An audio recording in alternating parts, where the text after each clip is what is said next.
Hello everyone, welcome back to Real Reds Talk, the #1 independent fan channel dedicated to Manchester United. This is your preview for the match tomorrow against Real Sociedad in the Europa League. It's the last game of the group stage and Erik ten Hag will be looking to finish top of the group, but he'll only do that by scoring two goals or more. Just the two of us on the preview today. How are you doing, Sam? I'm not well, but fuck it, we need to make content, and we're here for you, lovely people, to provide a match preview. So come win, or shine, or me absolutely coughing a lung up. We're here. Yeah, it's starting to get a little bit like dark and miserable in Manchester now when it's getting that kind of season where colds are out, and you start to get a bit And unwell. I'm sure. everybody's busy as well. Adam is currently in Manchester, so you'll probably be Mhm. seeing him later. I think Shreyas and Dan are travelling, Savir's working, and Aaron, of course, is a parent, so priorities come first with that. So yeah, Yeah, here I am. yeah. From miserable weather to sunny. I'm sure it's nice to sunny in San Sebastian, Sam, where the I fixture will can play only out imagine. tomorrow. I can only Yeah. imagine. Yeah. Before we get into the preview, guys, for everyone watching, as a channel, we are currently partaking in Movember this month, growing the lovely tashes, as you can see, in order to raise awareness for mental health. So if you'd like to make a donation to the charity, the link is in the video description, Yep. or just head to our socials and you should see it over there. Also, don't forget to subscribe and like the video also if you would like to do that.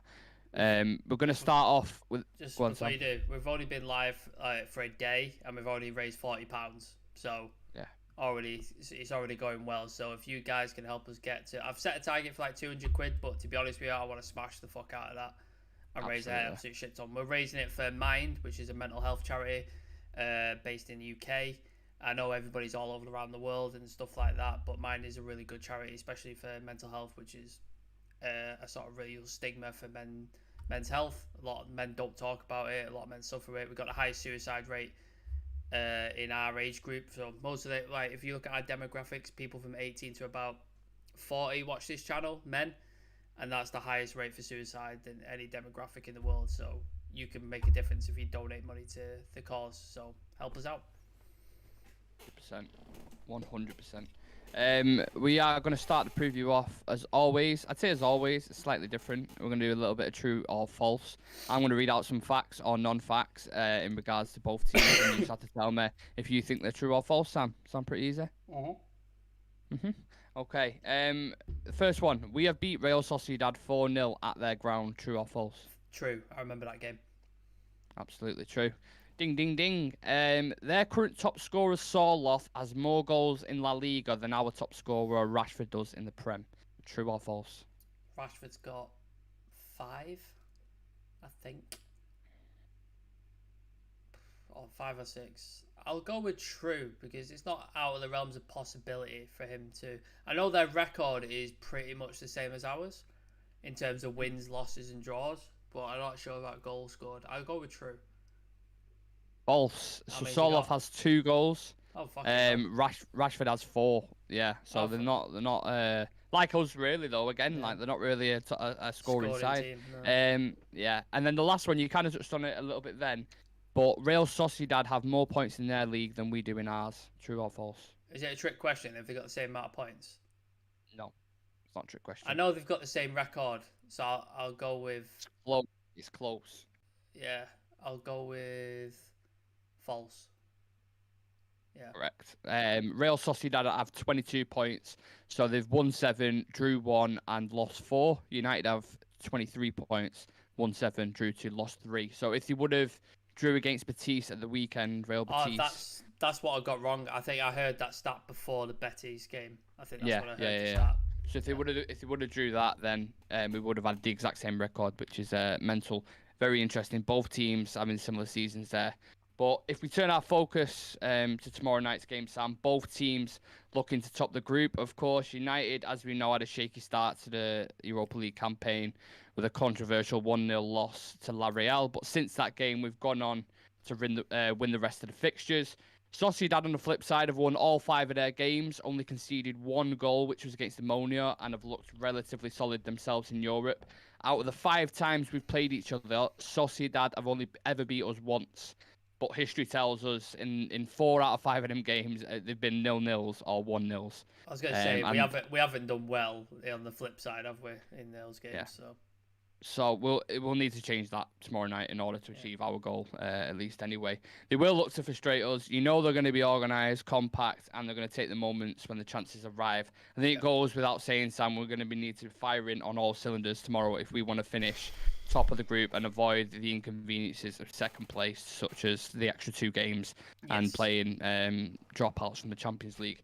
Straight off the bat, Sam, no Anthony Martial, Sancho, or Anthony tomorrow, which is a massive blow considering the aim of the game tomorrow is going to be goals. How concerning is that for you? The Sancho one, not so much, because he's not been in form, really. Like, he hasn't really contributed to the team, so him being out is what it is. Like, it doesn't really bother me because he wasn't really playing well as it was. Anthony's a concern. I thought he was really bright against Sheriff at the game that I was at. I thought he was really good.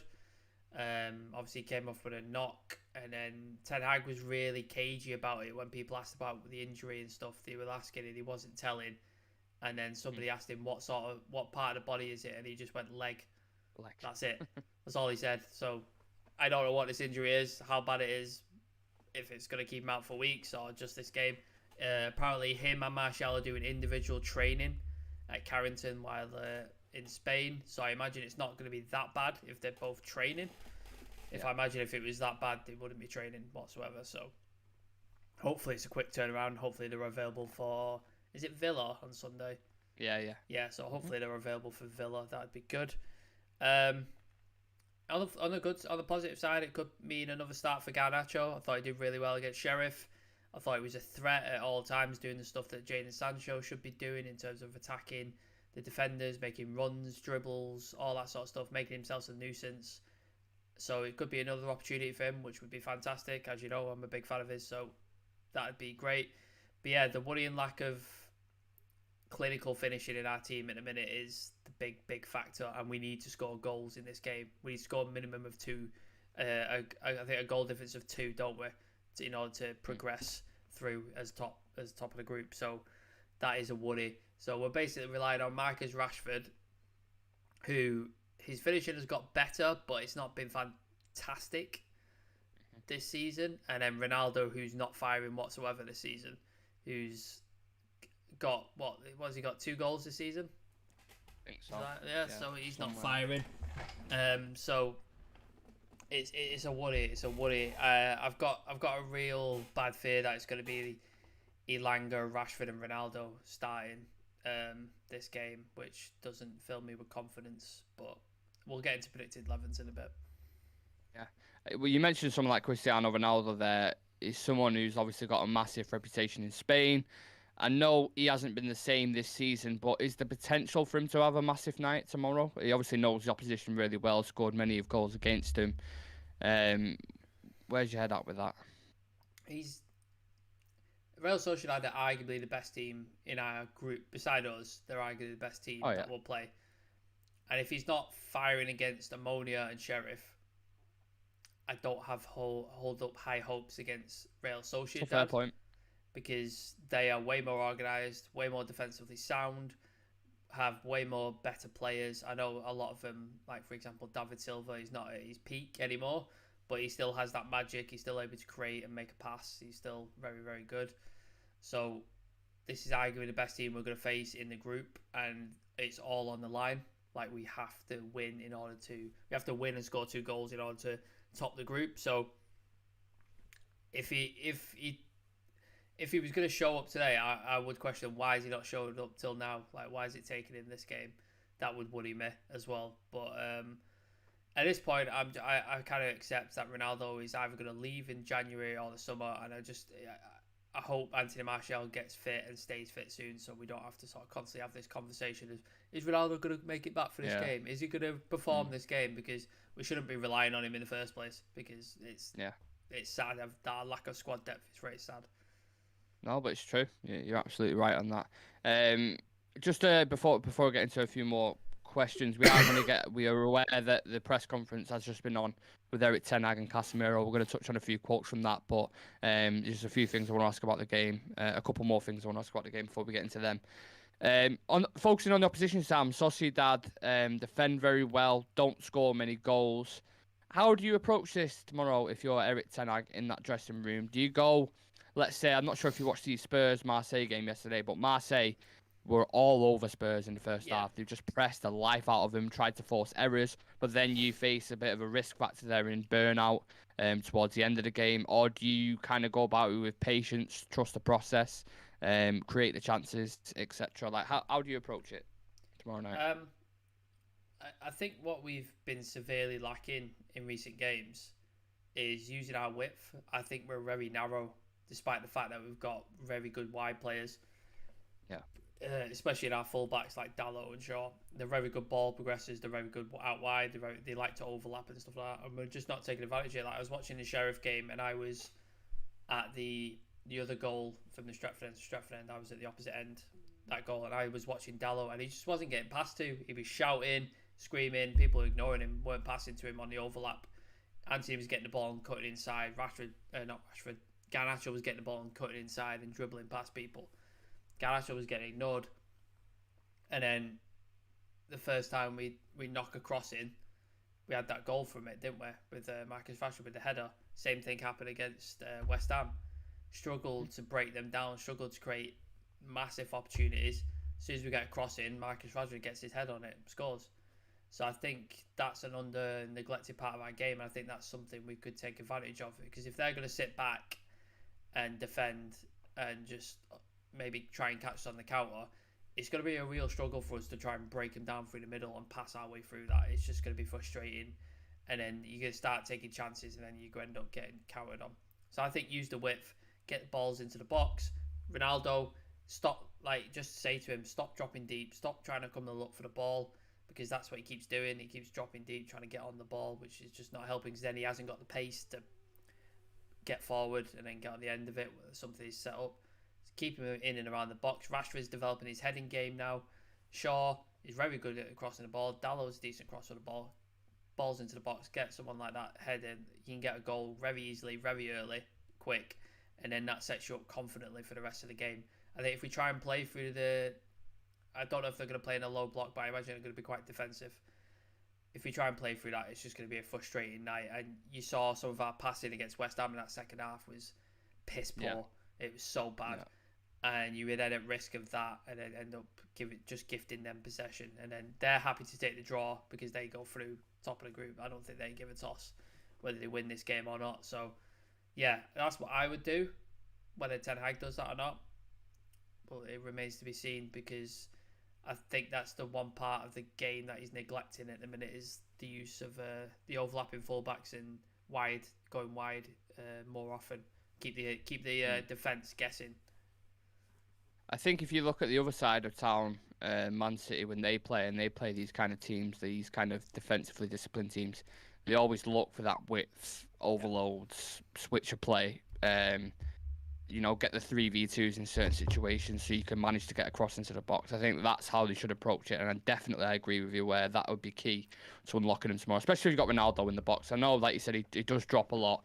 If he can just stay in there, Rashford can drift into there whenever a cross is being put in from Dalot. I think that's the way we can hurt him tomorrow, because their centre-backs aren't absolutely massive. No. So I think that's definitely a way we can affect him.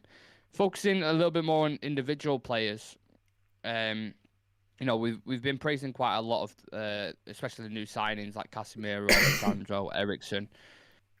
But players who are already at the club, the likes of Ronaldo, Bruno, Harry Maguire, do they need to step it up tomorrow night in order to give ourselves a big chance to win the game? Because they've not been underperforming.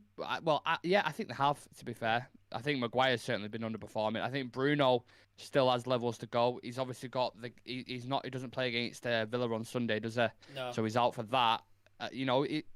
Someone like him, like a Donny van de Beek, could take his position if he doesn't step it up. So, yeah, individually on them players, just talk to me about that a little bit if you can.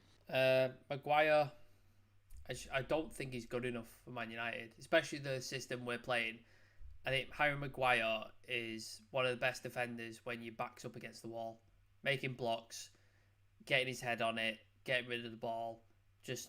when it's all hands on deck type defending. That's when Harry Maguire is very good. He's very, very good at that. He's also decent on the ball, but he hasn't got the pace, hasn't got the mobility to play with a high line or a team that's looking for a lot of possession. Like Maguire just wants to get it and give it. That's all he wants to do. So when he's asked to be and play out for the back, which is what Ten Hag's trying to do, I just don't think he's got. I was watching Stretford Paddock, and he did a really good breakdown of tactically why Harry Maguire doesn't work, and they showed his positioning compared to where Varane and Martinez are when we push up high. So like Varane and Martinez were like up here on a line, like pretty much just parallel to each other. And he said, look, have a look at when Maguire plays. So Martinez is still where he should be, but Maguire's like 10, 15 yards behind him because he's even panicking. Against West Ham. Yeah, Against West Ham, we was a lot deeper with Maguire in the team. He's panicking about getting counted on because he hasn't got the pace to deal with it. So then he's stuck in this no man's land. He's got that Ben Rama. Is it Ben Rama? Rama coming that way, but then behind him he's got I don't. Who was on the other side? Was it Bowen? Bowen. Yeah, he's got Bowen making that run. So Martinez is having to come across, attack the guy with the ball, and think about Bowen, but then also think about if it goes right to Ben Rama, he's going to have to think about coming across again. So he's just working too hard to cover up for Harry Maguire's mistakes. So I think he doesn't work in this system. Back five, he works. We've seen it for Leicester, we've seen it for England. He works. Backs gets the wall defending. That's the kind of guy you want in there. Big, stocky, can get his head on everything, can clear a ball, is decent enough on the ball to get rid of it. But I just don't think he fits our system, and that's why he looks so bad when we play. Does he start tomorrow, do you think? Should he start? Lindelof's back from, he's not ill anymore, so Lindelof's available. Should he start? No. Will he start? I'd imagine he does, because I think Ten Hag wants to give him some confidence, wants to sort of give him something to hold on to, so when he is called upon, like Varane has been injured and then Lindelof got ill, he's not absolutely wrecked of confidence. So I think that's what Ten Hag's thinking about. He wants to keep him fairly confident and play some games. So I think he may well play, which would annoy me, but I think that's what's going to happen. Ronaldo, I just don't think he wants to be here. I just don't think he's interested. I think he's looking for a way out. I think Jorge Mendes is probably sending all sorts of emails and phone calls and whatever, trying to get him out of there. There's rumours of Napoli coming back in for him. Sporting Lisbon said they'd pay most of his wages, but then we'd have to pay a chunk. So all these sort of things happening. That's all we're going to hear in January, innit? You just know that's all we're going to hear. But so I just don't think he's interested in being here. He's obviously a professional. He's going to train and he's going to play and stuff like that, but I just don't think he's interested in being here. So I'd rather just cut my losses with him and just move on. Bruno is... The best word for Bruno is inconsistent. That's the best word. It's weird, isn't it, at the minute with Bruno Fernandes? He'll have really good games or really good periods in a game where he'll be really effective, good passing, and then it'll just all disappear. It'll stop, and he'll get petulant, and he'll start complaining and whinging, and then he'll just turn into the Bruno that we saw last season. So he's really... So I think there's a player in there, and I think he loves playing for United, and he's a good guy to have in a team, but he needs to be consistent. That's Bruno Fernandes' thing. And if he ends up losing his place to Donny van de Beek, then he's only got himself to blame, because he hasn't been consistent enough to keep his place. And if Donny becomes consistent and starts playing well, he gets in the team. We've seen it with several other players, with Malacia and Shaw, with Dalot, with Ericsson, etc. Like, if you play well, you stay in the team. We saw it with Scott McTominay for a bit. He was getting in over Casemiro because he was playing so well. So if Donny outplays him, he gets in the team. Yeah, I think he's the definition of hot and cold, Bruno Fernandes. He really is. Hopefully he's hot tomorrow. Let's see what happens with that. I wanna dive into the press conference Sam recently finished about 20 minutes ago, I think. I want something along the lines of that. Casemiro was alongside him in that press conference today. Had a translation for his Portuguese. Yeah, Brazilian speak. Yeah, because obviously he isn't fluent in English, so we had a Portuguese translator. Ten Hag got asked about Real Sociedad and if they'll be less proactive tomorrow because of the situation that they're in. He said the coach plays proactive football and tries to get behind him in that sense. But regardless, we need to go there and try to get the job done our way. Casemiro got asked the exact same question, and he said it's in Sociedad's DNA to be positive. The fans expect that kind of football, but the key tomorrow is how we play our game. Are you expecting a boring game tomorrow, Sam, or a bit of an end-to-end? Like, what do you think? I'm expecting frustration. I'm Yeah. expecting just to be fucking annoyed and just be like, yeah, I'm not expecting goals. I'm not expecting a Liverpool or an Arsenal type game or a Spurs type game. I'm not expecting that. I'm expecting frustration. I'm expecting us to struggle. And I think if we are gonna get out of this and top the group and score 2 goals, it's gonna be hard work or it's gonna be scrappy. It's not gonna be pretty anyway. So yeah, if you're watching this game and you're thinking, oh, it's gonna be entertaining, got sad news for you because I don't think it's gonna be.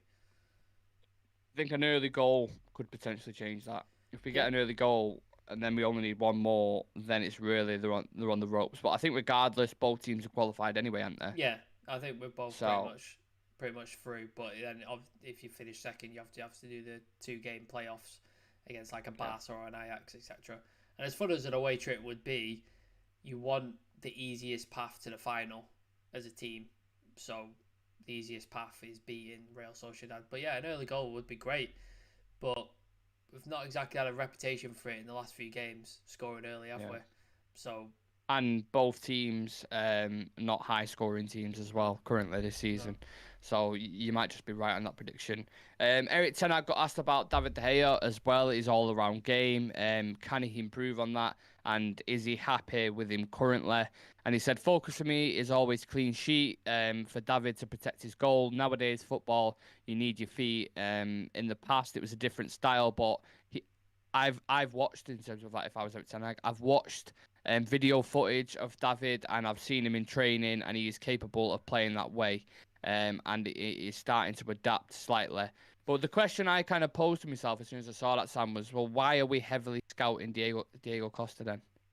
Like, I, it doesn't make sense to me if he's that. You know How what I many mean? times have we heard this that David De Gea is really good in training with his feet? Mm, Like we've heard this a lot. Like his former coach said it about him. I think Ollie said it. Like if he's that good, why do we never see it? Why do we only see it in like for small periods or just 1 or 2 games? first, Like yeah. we never see it like throughout a game. So does he lose confidence easily? Like if he messes up a pass, does he just then go revert back to type and go, right, I'm not doing anymore? Mm. I don't understand it.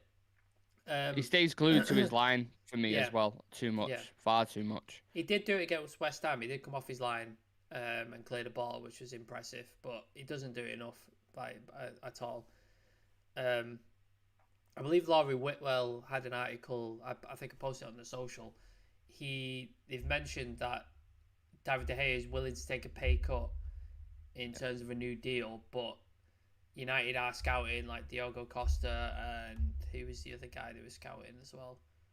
I can't remember who the Keeper or right back, you mean? goalkeeper. Oh, I it was can't remember Diego who it was. Costa. Yeah, I know It you're on was about. somebody Can't else remember anyway. who it is. Um, Yeah, he was scouting somebody else. Was it a Spanish goalkeeper they were scouting? I think so. Yeah, Um, I think so. so they were scouting 2 goalkeepers just in case Ten Hag decided he doesn't want to continue with David De Gea and he wants a different goalkeeper. So I think it's just United keeping their options open just in case Ten Hag just goes, nah, I don't fancy him or I can't get out of him what I think I can develop from him. We've seen hints of it, we've seen signs of it, but he's just not done it consistently enough for my taste. And I know Shirayas loves him. And again, we saw at West Ham example of how good he is as a shot stopper. Never going to deny that. He's an absolutely fantastic shot stopper, probably one of the best in Europe. He's absolutely amazing at it. But we need more, and we need somebody we can play out from the back because that's what Ten Hag is going to want to do when he gets most of his squad sorted. He's going to want to play out from the back. And we've seen him drop players who can't do that. Harry Maguire, for example. Like Aaron Wan-Bissaka, who's not played a minute for us. You've seen he's done that. So he's either going to have to adapt this season and show enough sign of promise that Ten Hag thinks I can develop, I can work with this, or he's probably going to find himself leaving in the summer when his contract's up. So I don't exactly expect him to come into the press conference and be like, yeah, he's not good at that. I am looking at another keeper. Don't get me wrong. I know he's never going to say that. I just think there's more to it behind the Possibly. scenes. That oh, if the scouting players that early, heavily scouting, and he's obviously an area he wants to improve. So yeah, let's see what happens with the Hay situation. I think he's got a year left after this season, Yeah. and then that's it. So I'm sure we'll find out within the next 6 months or so. Casemiro, as mentioned before, was also in the press conference. He got asked how he has improved Manchester United, and he said the most important thing is we're growing and becoming a solid team. It's all about the team. How would you rank our midfield currently, Sam, with Bruno Eriksson and Casemiro? Like, what would you change about it, if anything? Squad depth.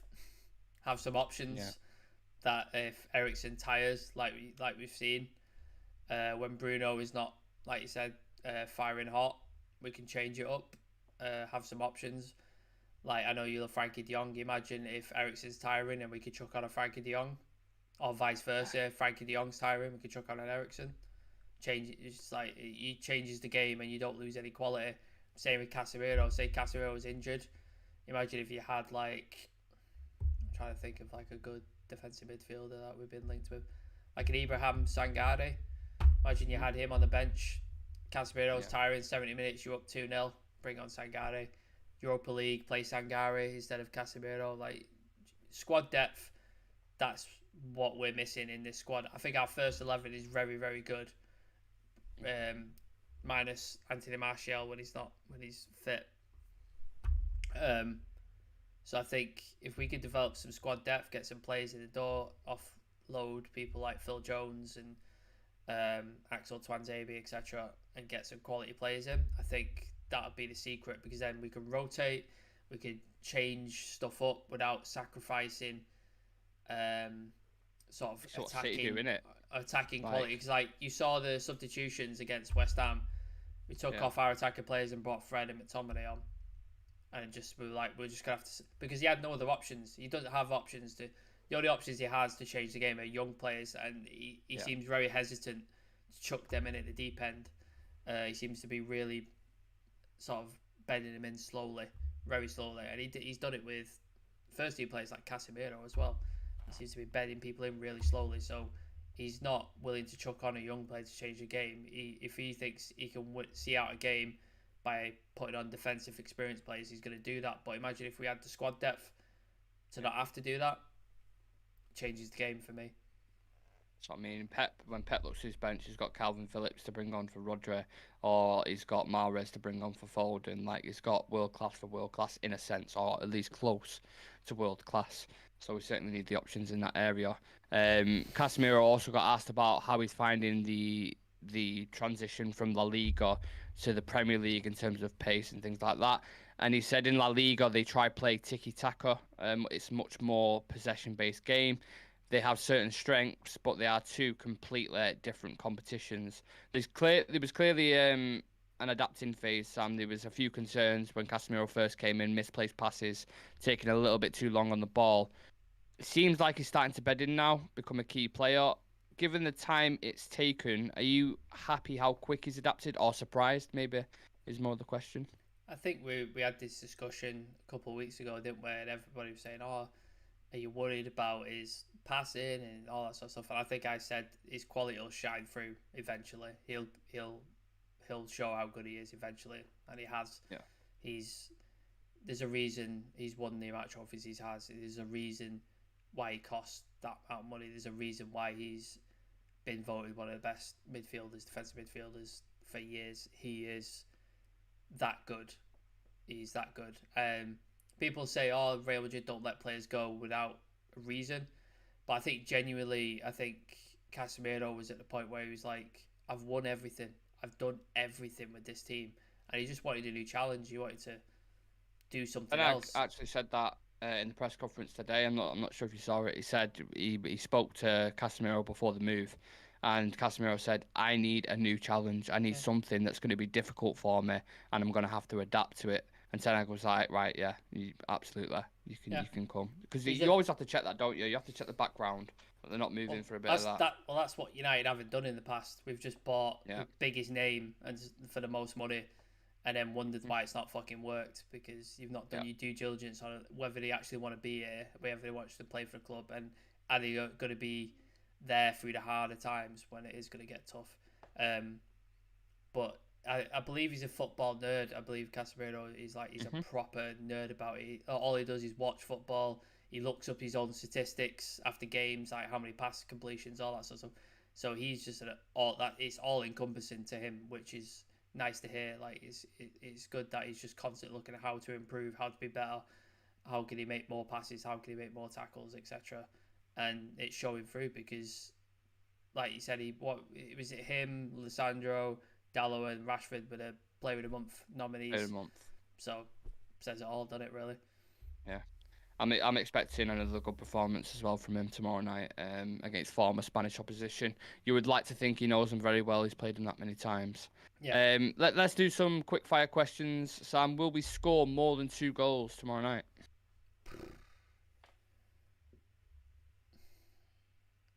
I hope so, but my brain says no. Unfortunately. You think 1-0? Yeah. Or I wouldn't be surprised at a 0-0. To be honest with you, it wouldn't surprise me. I think it's going to be really. I think it's going to be difficult.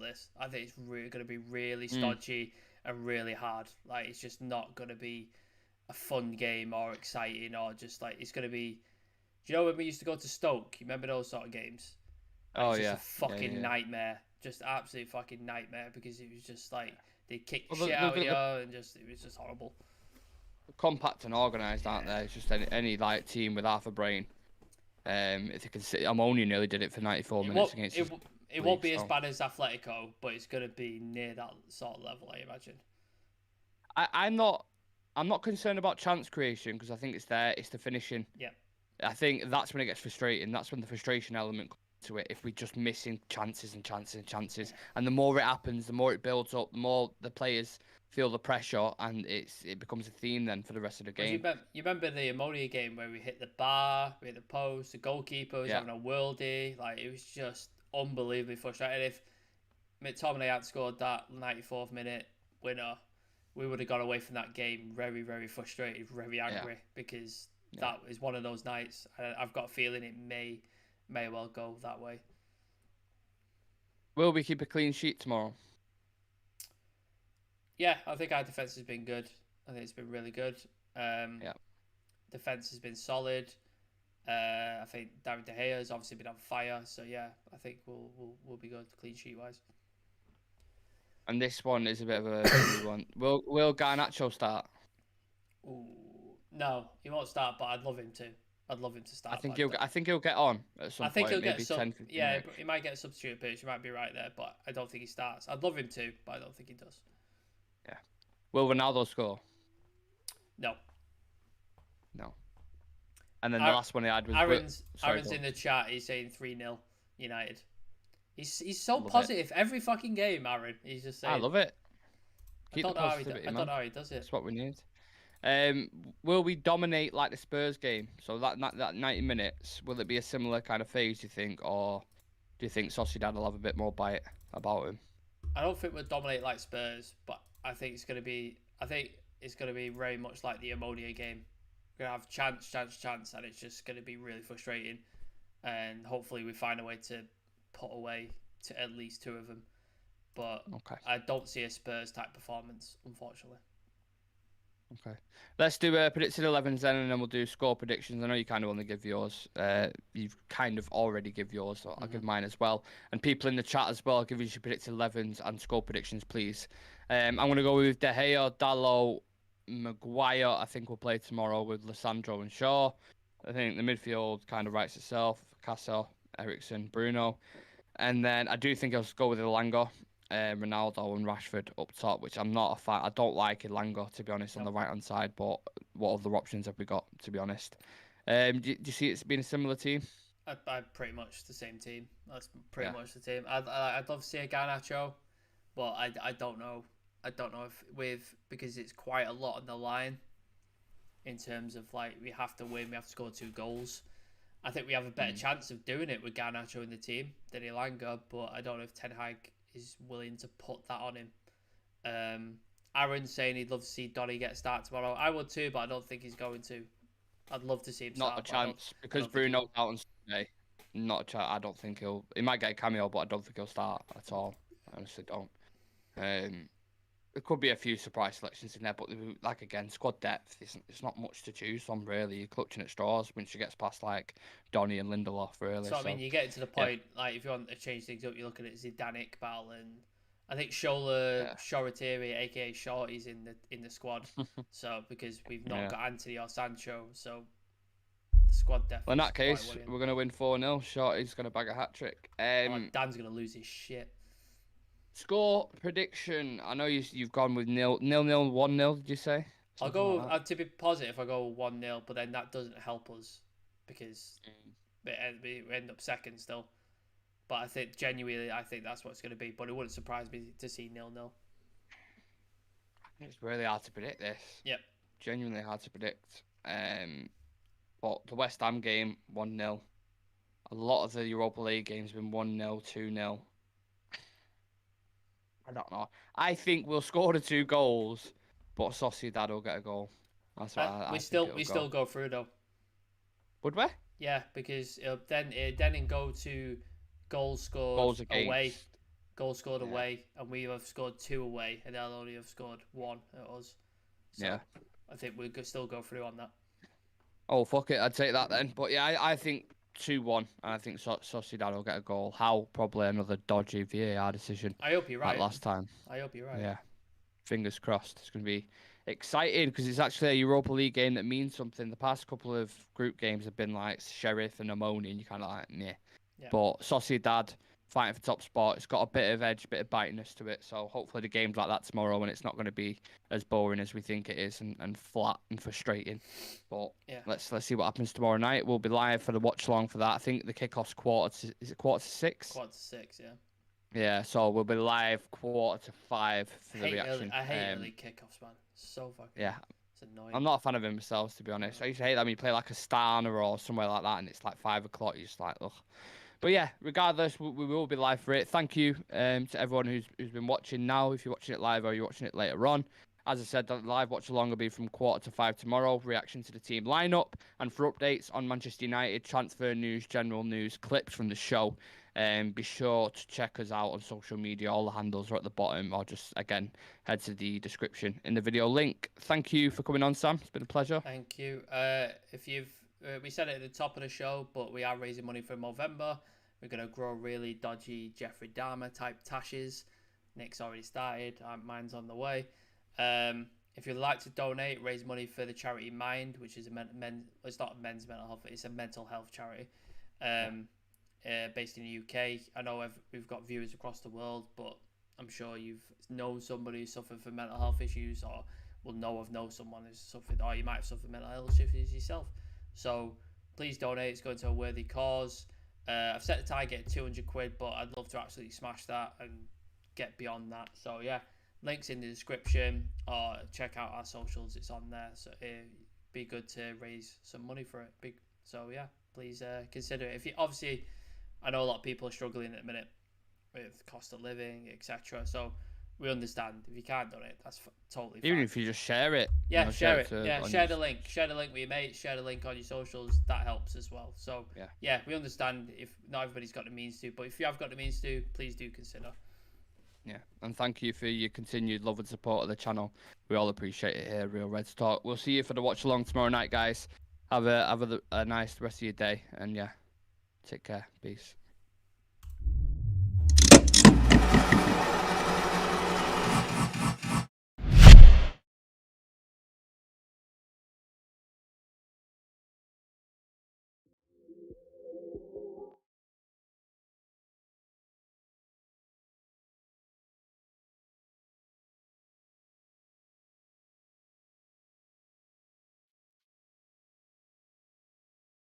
You know who made it.